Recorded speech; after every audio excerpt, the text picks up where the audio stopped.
Hi everyone, welcome back. I'm Bridget from Shift One Degree. And I'm Dana from big.consulting. Today we're talking about how to brand yourself. Yes, we took a bit of a step back from the corona. We did. A lot of corona. We decided to change our topic a little bit and not focus so much on the corona. Yes. So with how to brand yourself, we want to share with you 4 tips on how to brand yourself.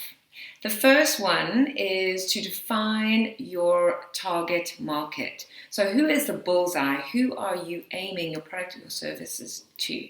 And this is one of the most important things in marketing. This is the foundation for marketing. Mm-hmm. If you don't know who you're targeting, how can you know who to engage with, where to find them, what type of content, you won't know anything about, right? So think about even if you want to drive the car, how can you get from point A to point B when you don't know what's point B?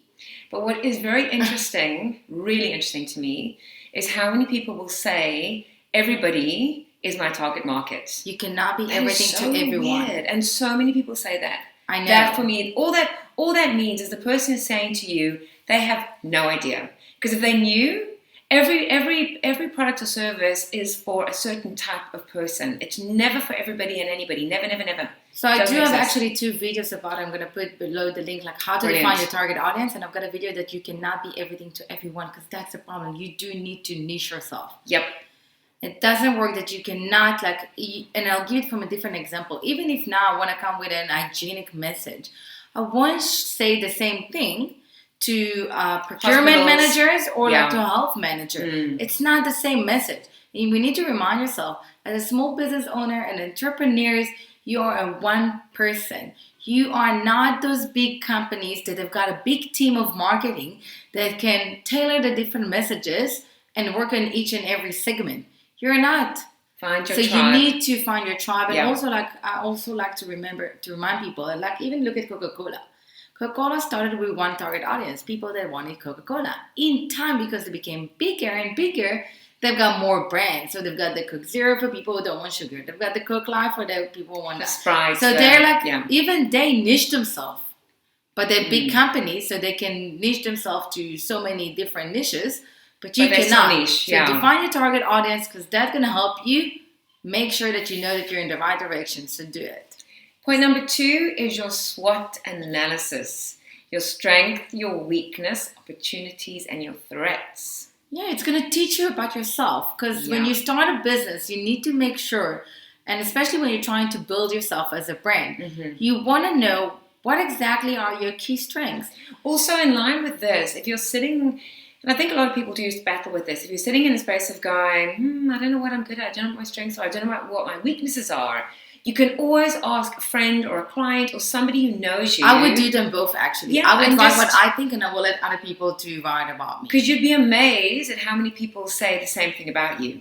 Across board, whether it's a client or friend or whatever, or even family members. Quite interesting how very often they'll say the same kind of things. I kind of like that, because there's an element of consistency. It's not like they've all got this conspiracy theory against you. You know what I mean? They know you well enough to know. And it's much easier than you trying to figure that out yourself, I think. And also, it's going to help you from 2 different things. It's going to help you to understand what are your key strengths, what are your weaknesses that you need to find a way to overcome them. But also both. Or outsource. Outsource. But this will help you to define your brand promise. Okay, so what are you giving? What are you promising? What are you committing to with your product and service, which will be the way that you're going to deliver it? And actually, the third one on that opportunity ties in with all our messages around the coronavirus. Because with everything that ever happens, there is always opportunity. So that ties in. So what is your opportunity currently with what are you bringing that no one else brings? And that's part of who you are. That's part of your personality. Okay, so when you write the opportunities and what are your strengths, it's also about yourself, but also about your business. And you will see that it actually comes aligned. So for example, if you're good in communication, you can highlight this as part of what you're selling as a product or service. If you know that you're a person that likes to procrastinate everything, so maybe you cannot commit to deliver things in 24 hours or to have a response in 24 hours. So make it 48 hours. That's part of it. And that's why it's very important to understand Make it 48 hours. Or you could say, if you had the budget, maybe you could outsource and get an admin person to do that for you. Exactly. You know, so I'm also a believer in that. Like, focus on your strengths, and things that you're not so good at, you can also outsource, depending on your budget, obviously. Again, and that's why it's very important, because that's going to help you define your brand promise. Yeah. And that's because you don't want to promise something that you're not going to be able to keep. So if you know upfront what you cannot do, you're not going to highlight it, and you're going to highlight what you can do, what you can give that someone else not give. And I think we're going to that ties into our third one. Yes. What are you committed to? Like, what do you stand for? So when people think about you, and I actually recently did this exercise with somebody, and it's quite interesting when you talk about, okay, well, this is how I see you, and this is how I see you, and that again goes back to ask other people, because what do you stand for? And we all stand for something. So what is that? What are you committing to? What do people expect to experience by your product or by your service? What outcome are they expecting? Yeah. And this is exactly, because remember, it's going to take time to build a brand. It's not something that you build in a day or even 5 years. It's an ongoing thing. You're always working on it. And it's very easy to destroy it. In a second, you can destroy it. So if you're promising something that's what you're going to provide with your product or service, or the mix of them, you need to commit to it. So make sure you're committing to the things you can deliver. Because if not, you're going to destroy your brand in a second. Yeah. And if I just want to share a story. So I downloaded a video, or a movie rather, through Apple TV. And for some reason, I was able to watch half of it, and then I couldn't watch the rest of it. And on it says you've got 28 days or 30 days or whatever. So I wasn't out of days, but I just couldn't get back. I sent them a message, and I'll be dead honest, I didn't expect, it's like 40-odd rand. It wasn't about that, but I just was wondering, their whole thing is, if you're not happy, let us know, we'll refund you, no questions asked, blah, blah, blah. So I thought, okay, well, let me just try. I sent them a message going, wasn't able to watch the movie, think something went wrong.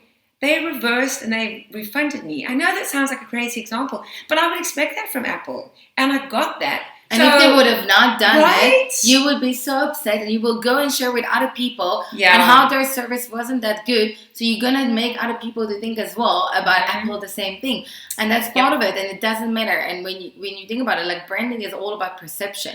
We can tell whatever we want, but other people will perceive it in a certain way. So that's why we need to make sure that we are in line with, what are we promising, what are we committing to, and that we're committing to the right target audience. If I go to the first one, because if I'm promising something and I'm promising to the wrong target audience, it's going to be a miscommunication. Crosswise, it's not going to help me, and I'm going to create disappointment.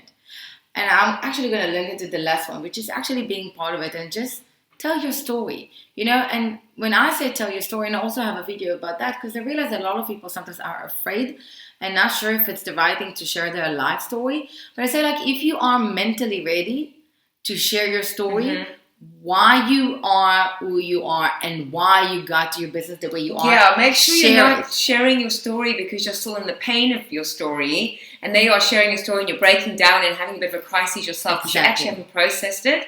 A big thing about sharing a story is building the relationship and connecting to the other person. Also healing yourself. Healing yourself, hearing their pain and feeling that connection. But it's not a place for you to break down and use that as your own therapy, because I think that would just freak the person out even more. So it's about showing your vulnerability to connect with your target audience. It is. And I can say that I, in one of my videos, shared my story a bit. And I got so many different messages from people saying like, I'm sorry to hear, or like, wow, that was inspiring. That's exactly why I'm taking my business. I've got a similar story. And that's part of it. And that's how you're going to build a connection. And people want to know what's behind your brand. Because once they're going to feel they share the same values as you, once they're going to understand that there is some connection there, they will stay loyal to you. They will promote your brand. They will just be there for your brand. And that's part of who you are. That's part of your brand. And so share it. A lot of big companies as well, if you actually read about them about more, you actually will understand that there is a story behind it. There's a reason why they started their own business. They come from a poor background, and that's what they decided to do. That's why they actually volunteer in certain stuff. There's a lot of things behind it. Yeah. And there is a link. So share it. But only share it if you're mentally ready, and if it's actually going to really, resonate to your business and to your brand, and use to build a relationship. And that's just like some of the tips on how to build yourself as a brand. But it is, be true to yourself. Make sure that you're defining the right targets, audience, if we summarize it all. Yep. What are you committing to? Yes. And tell your story once you've overcome any pain or trauma, but share your story to build the relationship. It is, and if you want to share a story with us about like what are you doing on how you building yourself as a brand, if you have any question about like if you defining your target the right way or not, so just feel free to share with us. You know, we're all also learning all the time, and that's how we're gonna inspire each other by sharing each other's stories and brands. And this is exactly the right time now with all the stories about the virus and things like that. Doesn't matter if it's gonna take for longer or not. You know. We're here to help each other as small business owners and entrepreneurs to support each other and build a community around us. Yes. So use it. We all got our own stories, unique brands. So thank you, everybody. Have a great week, and same time next week. And more topics about marketing. More topics about marketing. At the moment, things are a bit kind of up in the air just because of the corona and where things are at. So yeah, more tips on marketing, personal development. But definitely next week, same time. Thank you, everyone. Bye. Bye.